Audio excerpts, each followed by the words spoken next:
All right, today's January 19th, 2026, and I haven't done another journal in a while. So today I wanted to talk about a conversation that I had with a coworker, and we're no scientists by any chance. So if there is an actual explanation for this, I just want to make it clear I have not Googled it. And yeah, so we don't have the obvious answer if there is an obvious answer to this. But here's the question at hand. When someone dies, right? They're dead. Ship of Theseus. This was coming up. So let's say somebody dies because their organs are, failing and they're gone. Couldn't you get other organs and try to make the person come back? But then you have the question that if they do come back, you get Frankenstein or Frankenstein's monster, where they come back but they're not exactly the same because, well, first of all, it's just zombie, I guess. But even then, that gets you thinking, because if you start replacing enough organs at this point, at what point does that person no longer become that person and it's now a new person? Ship of Theseus. Because, you replace the wood of the ship, eventually, when does the ship no longer become the original ship? Body and all that. But wouldn't it be possible?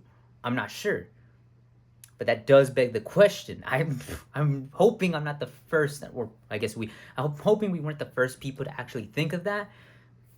I'm assuming there is an actual reason and explanation as to why that's not possible, but couldn't you kind of do that to restart up a body and then people keep functioning and going in that way?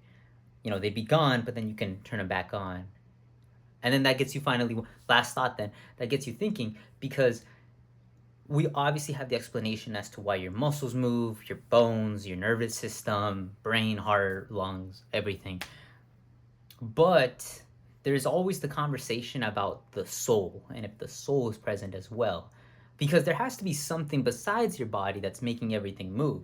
Otherwise, you're just getting your body that's moving. But then, with that same logic, couldn't you just apply that by, let's say, if you were creating your own body, you could just put all the organs that you have, somehow power it on, and then now that body's just functioning. I don't know. Questions to think about. I guess that's the topic for this journal. So that's the journal for January 19th, 2026. I've been watching a lot of Ultimate Spider-Man, the comic, on YouTube, because there's like an audio version and it's really cool. I've been feeling really just nostalgic looking back at it. That's been really amazing. I finished the symbiote era. That was really cool. This is probably my favorite version of Spider-Man. Except for Eddie. That was a bit weird. But yeah, okay, have a sunny day. I'll catch you all later. Peace.